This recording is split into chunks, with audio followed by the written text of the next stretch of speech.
This woman named Carol rushed into the hospital. She found all the doctors and patients inside, in a state of convulsion. No one responded no matter how she cried for help. Since her good friend Helen was still in the car, her life hanging in the balance, Carol had to go find a stretcher by herself. But when she ran back to the pickup truck, she watched Helen die. The next second, everyone in the hospital walked out in a line. Carol was about to stop the doctor in front, to ask for clarification, but the doctor kissed her. Carol pushed the doctor away in a hurry. Unexpectedly, these strangers tried to lift Helen's body. She rushed over to stop them.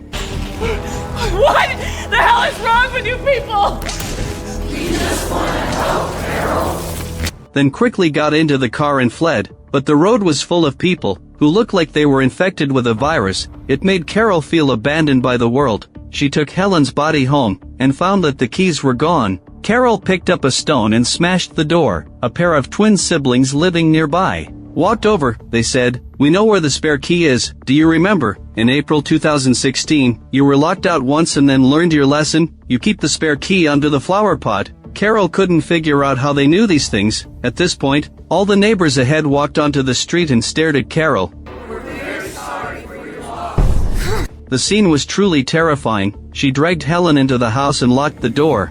Then she covered the windows with pillows. At this time, all the neighbors outside the window drove away. Then a truck drove in. The truck was loaded with a carload of dead bodies. Carol was filled with doubts. She turned on the TV to watch the news. But no matter which channel she switched to, there was no signal. When she finally found a channel, she saw scrolling subtitles that read, "Carol, when you are ready, you can contact us by the following phone number. Don't feel burdened. We know you have many questions to ask. How would people from the White House know her name?" Carol took a gulp of whiskey, then she dialed the number on the TV. Mr. President answered right away. He explained that Helen's death was an accident. "We deeply regret this. Once again, you aren't in any danger. If you need any help, please let us know. We can deliver food, medicine, and anything else you need. You just need to press the 0 key." Carol immediately interrupted the president. She asked, "What exactly is going on now? Why do you know mine and Helen's names? And why do the neighbors' children know about the spare key?" Upon hearing this, the president explained very patiently. 14 months ago, an astronomer captured an extraterrestrial radio signal from 600 light-years away. Several fellow enthusiasts gathered immediately after learning about it to try to decode the signal. Unluckily, this wasn't an easy task. In the small observation office, more and more people crowded in. Later, a man with red glasses had a sudden inspiration. "Maybe we got the direction wrong. This isn't a quaternary system, but a set of coding sequences of lysogenic viruses. Scientists reproduced it in the laboratory. After 8 full months of animal testing, macaques, rabbits, mice, all kinds of animals were used, yet no clinical symptoms were found, until one night, 2 staff members were ordered to work overtime to euthanize a whole batch of experimental mice. A mouse suddenly twitched. To confirm if it was dead, the female experimenter took off one layer of gloves to check the mouse's heartbeat. She detected a strong pulse in the mouse. The next second, the mouse bit her and ran away. The male experimenter hurried to catch the mouse, while the female experimenter did her best to disinfect the wound. When the man finally caught the mouse and was about to lock it up, he turned around and saw the female experimenter Jen twitching all over. The male experimenter quickly dragged her out of the laboratory. Disinfectant was sprayed from above her head. Jen stared blankly, motionless. The on-duty security guard was worrying. In front of the vending machine, it had swallowed his purchased item again. When the security guard saw Jen approaching, he hurried to ask for help. The next second, he was grabbed by the head and kissed. It turned out that this virus spreads rapidly through saliva. The male experimenter also walked around the building with a smile, continuing to spread the virus. Then all infected people walked into the laboratory, in an orderly manner, starting to take oral tissue scrapings of themselves. They acted in unison and with high efficiency. Jen went to the front desk, picked up a donut sold by the security guard's daughter, and licked it with her tongue. It should be noted that there was a loving slogan under the front desk that read, "Please take one freely." It's conceivable that when people come to work in the morning, they will definitely take a donut casually to eat. So the virus spread in this way. In fact, rather than a virus, it's more like a spiritual glue that binds human thoughts and memories into a single collective consciousness. Infected people develop a unified collective consciousness, they no longer refer to themselves as I but collectively as we. Everyone immerses themselves in eternal joy and contentment together. They can also share the memories of all infected people. This is why they know Carol's name, and the location of her spare key, for everyone shares Helen's memories. So how did Helen get infected? It all started a few hours ago. Carol is a romantic fantasy novelist. A few days ago, she was holding a book signing at the bookstore. Her book series is very successful. She has many loyal fans, but Carol is very world-weary deep down. She always secretly despises her own works. Only her partner and agent Helen can comfort her. A few hours ago, the two finally finished their new book tour promotion. They plan to have a drink at a bar in Albuquerque, and go outside to smoke and get some fresh air. Carol accidentally noticed several planes flying side by side overhead, drawing parallel lines in the sky. This was really strange. Why would planes fly in a line like that? As soon as she finished speaking, a pickup truck came and crashed into a vehicle not far away. The kind-hearted Carol went over to check, but the driver was lying on the steering wheel motionless. Carol wanted to call Helen for help, but saw her twitching all over, falling stiffly to the ground. Carol hurried into the bar for help, only to see the terrifying scene of everyone twitching. Everyone was frozen in place, trembling non-stop. Carol pried a mobile phone from someone's hand to call the police, but found that emergency services were completely interrupted. She was very worried about Helen. She knocked down the restaurant's daily sign, dragged Helen onto it. Then Carol pushed the pickup truck driver away, struggled to push Helen into the carriage, and headed to the hospital. But the road was full of badly damaged vehicles, and the city engulfed in flames. By the time she realized something was wrong, the virus had already broken out in full scale. The president said that people like Carol who weren't infected were about 11 in total around the world. They would find out the reason as soon as possible, to let the remaining people join the collective. Carol was so scared that she hung up the phone right away. At the same time, infected people around the world were carrying out a general cleanup. They collected the dead from every corner and disposed of them centrally. Carol dared not leave her home. She pulled out a precious blanket and wrapped Helen's body in it, planning to bury her in her own garden. But the collective had no intention of letting the uninfected go, because the exclusive memories between Helen and Carol had been shared by all infected people worldwide. They had figured out Carol's preferences. They specially sent a lady, who fit the image of the main character in her novel, to approach her. Carol was very nervous when she saw the stranger, and quickly asked, "Are you monitoring me?" The visitor didn't lie, but pointed to the sky, saying, "The US military-developed Reaper drone is monitoring you, at an altitude of more than 12,000 meters. But it's safe, and not even armed." Why are you standing in my yard? Who are you? Someone we thought you might like. After speaking, the woman held out a bottle of water, pointing out that Carol was on the verge of heatstroke. This was the consensus of all doctors on Earth. You'd better hydrate as soon as possible. Carol snatched the water bottle and poured it out. She would never drink anything given by these people. But soon Carol realized something. The woman in front of her looked exactly like Laban, the male lead of her novel. In fact, in the original setting, Laban was a woman, but was changed to a man to cater to the market. Only Carol and Helen knew this, but the infected had sent a female Laban. Carol couldn't accept it. Helen's memories and thoughts had all been devoured by these monsters. She couldn't help yelling at the female Laban. The woman suddenly twitched all over, then collapsed to the ground weakly. Carol couldn't leave her to die. She shouted for help, but no one responded. Helpless, she drove the pickup truck to take the female Laban to the hospital. On the way, she found that all infected people were experiencing the same symptoms as the female Laban. Some unlucky ones were hanging from cranes, trembling non-stop. Carol picked up the operating device on the crane, trying to lower the person hanging in midair first. Unluckily, she had no idea how to use it, causing the construction worker's face to scrape against the wall. In the nick of time, the people around regained consciousness. I was just trying to... We know, Carol. Thank you. After Carol went back home, she stared at the pit in distress. The soil here was too hard to dig, so she finally compromised and agreed to let the female Laban help, and asked what had happened earlier. The female Laban explained that infected people are affected by negative emotions. Lashing out at us in anger like you did will trigger special circumstances. Moreover, such sudden convulsions can cause tens of thousands of deaths in an instant. For example, people who are driving or operating machine tools will be in mortal danger after a bout of convulsions. Carol felt nauseous and vomited for a while before recovering. to finish digging the pit as soon as possible. The female Laban had an excavator airlifted over, then got in and operated it herself. It should be noted that all infected people share memories, so the female Laban can not only drive excavators, but also fly planes and operate all tools in the world. In the evening, Carol learned from her that another uninfected person had been found that morning, and the total number had now reached 12. Only 5 of them could speak English. Carol wanted to meet these 5 people.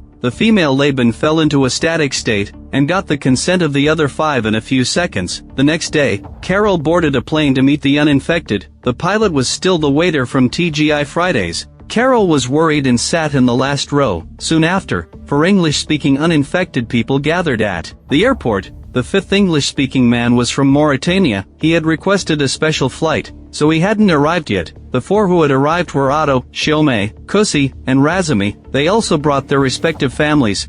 Hello, Carol. A few minutes later, the uninfected person from Mauritania arrived. He actually arrived on Air Force One. This was the U.S. President's official aircraft, the highest-ranking air transport vehicle in the U.S. administrative hierarchy. Now it had become a plane that anyone could take. Inside the cabin, a whole row of women served everyone champagne. Carol didn't care about these luxurious amenities. She told the families and the waitress to leave first, and demanded that all recording equipment be turned off. She wanted to talk to the 5 uninfected people alone. Carol hoped everyone could discuss a way to save humanity and restore individual consciousness. But the survivors had very different views. Some felt that the infected could meet all their needs, and their current life was nothing short of paradise. On the contrary, they regarded Carol, who wanted to change the status quo, as a dangerous person. What was more tricky was that Carol's negative emotions had a deadly power. The last time she lost her temper with the infected, it had led to the death of Razumi's grandfather, Kumba, who had arrived on Air Force One. Further pointed out,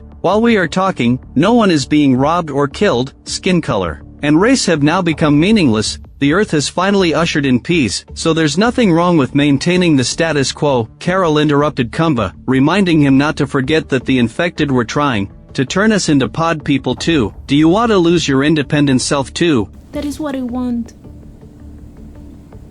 I want to be with my aunt. I want to be with my cousin. Carol was really at a loss. She was determined to defend humanity's right to emotions, such as sorrow and anger, no matter what. Besides, abandoning individual emotions would be equivalent to compromising with this benevolent tyranny. The group really couldn't reach a conclusion after discussion. Kumba complained that he was hungry. He ran to the airplane door, asking the infected to prepare lunch. Soon, a delicious feast with perfect color, aroma, and taste was served on the table. The infected had condensed the culinary skills of people all over the world, so the taste of the food can be imagined. But they wouldn't kill living beings and were strict vegetarians. The chicken, fish, and beef here were all original reserves from the vegetable market. Carol couldn't help but sneer. Yes, you wouldn't even step on a bug, yet you come to enslave the whole earth. When these ordinary people were infected, you didn't ask for their consent at all. You even accidentally killed many innocent people like Helen. The infected immediately retorted that this wasn't enslavement. For us, spreading the collective consciousness is like a biological instinct. Just like you need to eat and drink. Upon hearing this, Carol couldn't help but swear. Must you curse so much? There's a child present. Tell me, Ravi, for a pelvic exam, what kind of speculum do you prefer? Metal or plastic? What? It would depend. Carol did this to make Razumi understand. A normal underage boy would never understand these terms. This creature you regard as your own son has long been deprived of his self-personality. Your so-called family members are being enslaved by alien creatures. Then she continued to press the infected. How many people have you killed by spreading this virus? The answer was shocking. More than 880 million people had died from the infection. Razumi sharply criticized Carol. You killed 11 million people with your outburst last time. Hearing this, Carol didn't want to argue anymore. She shouted, "You are traitors to humanity," and walked out. As soon as Carol finished shouting, she fainted. The infected hurried over to check on her condition. Get off me! Get the off me! You freak! Her shout like this once again caused malfunctions among the infected. Due to negative emotions, Razumi cursed loudly in his native language. Carol knew she had messed up again, and just wanted to find a place to get away from everyone. The next day, most of the uninfected had left. leaving only Kumba behind. He had taken a fancy to Carol's personal guardian and wanted to take her to Las Vegas to experience the penthouse suite at the Westgate Casino Resort. Carol replied, "Why do you need my consent for such a thing? When you court a woman, shouldn't you ask for her consent?" Unexpectedly, the personal guardian said, "We can't make choices that harm either of you, so I only follow the result of your two discussions." This was simply a toy at others' mercy. Carol planned to take a plane home. Looking through the window, she saw Kumba getting ready to leave with his harem. In the end, she ran over and stood in front of Air Force One. She took back her personal guardian, not wanting her to become Kumba's lover. During the flight, Carol asked her personal guardian to talk about the uninfected who couldn't speak English. Carol wanted to select an educated person, like a scientist or a doctor to talk to. In the end, the only one selected was someone who managed a self-storage facility in Asuncion. His name was Manu, and he lived in Paraguay. He only spoke Spanish and a little Guarani. Carol requested to speak to this Manu, and didn't want the infected to help with translation. Manu was very reluctant to communicate with strangers. The first call Carol made was rejected. The second call was hung up. Just after she said the opening remarks, she persisted and made a third call. Manu shouted, "Stop bothering me," and hung up neatly. Carol was very angry, but to avoid casualties caused by her negative emotions, she had to lock herself in the bathroom. Before long, Carol finally went back home. Her personal guardian gave her a box, which contained all the mail sent to Carol during the virus outbreak, and a gift she would definitely like. Carol threw all the mail away without hesitation, then opened the square box. Inside was a massage device. Seeing this, Carol immediately asked her personal guardian, "How did you know I would like this gift?" The personal guardian explained, "You tried one at Atlanta Airport once. You thought it was too expensive and didn't buy it, but Helen ordered one online. She thought it would be the best gift after the tour." You're gonna forget everything you know about Helen. Every memory, every thought she ever had. Get her out of your head. Heads. Carol didn't want to share the unique memories between her and Helen with anyone. Irrelevant. In the days that followed, Carol stayed at home every day. One day, someone left a strangely shaped plate at the door. When she opened it, she found fresh fruits and food inside. Carol didn't touch any of these things, but called her personal guardian instead. "Why are you sending me food for no reason?" The latter explained, "This is exactly the same breakfast you had at the Provincetown Hotel. Do you remember? It was 2012. You went to see the Indigo Girls concert and praised the hotel chef highly." Carol interrupted the personal guardian, "Didn't I tell you not to touch Helen's memories?" After saying that, she took the exquisite breakfast and poured it into the backyard trash can. She then drove to a nearby farmer's market to stock up on food. When she arrived, she found the shelves were empty. She walked quickly to the checkout counter and made a call to the infected side. "Why are the goods in the supermarket gone?" The personal guardian explained, "We are integrating resources, food, medicine, any useful items in stores and enterprises, and even supplies from former private residences, are being concentrated and then distributed. If Carol has any needs, you can just make a request over the phone." But Carol didn't buy it. She didn't need others to wait on her. She just wanted the supermarket to go back to how it used to be. The personal guardian was quite accommodating, and immediately said, "We will restore the supermarket soon." Sure enough, the sound of engine roar came from outside. Several large trucks loaded with goods stopped, and nearby employees gathered quickly. Everyone rearranged the goods in an orderly manner. The sufficiency was indeed much higher than before. All products were arranged neatly and meticulously, but no employees were left on site. After Carol got her things, she went home to eat and watch TV. The electricity at home suddenly went out. She rushed out the door and saw the lights of the whole city were going out one by one. But Carol's room regained power after a few seconds. Shortly after, the personal guardian called to apologize, saying, "We met with a slight problem while isolating your branch circuit, but now the lighting in your home has been restored." Carol asked in confusion, "Why did you turn off all the other lights?" "Why else, of course, to save power. There's no need to prevent crimes in society now, and no one works at night, except for places that need to keep power on, such as water purification facilities and hospitals. There's no need for other facilities to be powered 24 hours a day." Carol thought that, since the power supply at her home wasn't affected anyway, these maniacs could do whatever they wanted. It would be best if a grenade could blow this place up. She went back to the sofa to continue watching her TV series, but unexpectedly, her personal guardian visited suddenly, and presented a grenade to her. We thought you were probably being sarcastic, but we didn't want to take the chance. Halfway through speaking, the personal guardian realized that Carol had really been joking just now, and didn't actually want a grenade. Rarely looking a little embarrassed, she was about to leave, when Carol suddenly asked, "Do you maniacs drink alcohol?" She had been alone for too long, and wanted to find someone who could talk to anyone. Carol wanted to know roughly how much longer it would take for the infected to develop a way to infect everyone. The personal guardian said that scientific progress often has its ups and downs. It was difficult for them to give her an exact time. They could only say that it might take a few weeks if things went fast, or several months or even longer if things went slow. Sorry, Carol. We have a biological imperative. I mean, I guess I have agency just until I don't? Knowing that it was hard for ordinary people to understand, the personal guardian made an analogy. If you're walking by a lake and see someone drowning, wouldn't you throw a lifebuoy to them? Would you ask for their consent before throwing it? In the eyes of the infected, humanity was already on the verge of drowning, and infection was the lifebuoy they threw. This measure was to save the earth, so they wouldn't ask for humanity's consent. But in Carol's mind, no matter the circumstances, no one had the right to make choices for her. She said this while examining the grenade. Please, be careful with that.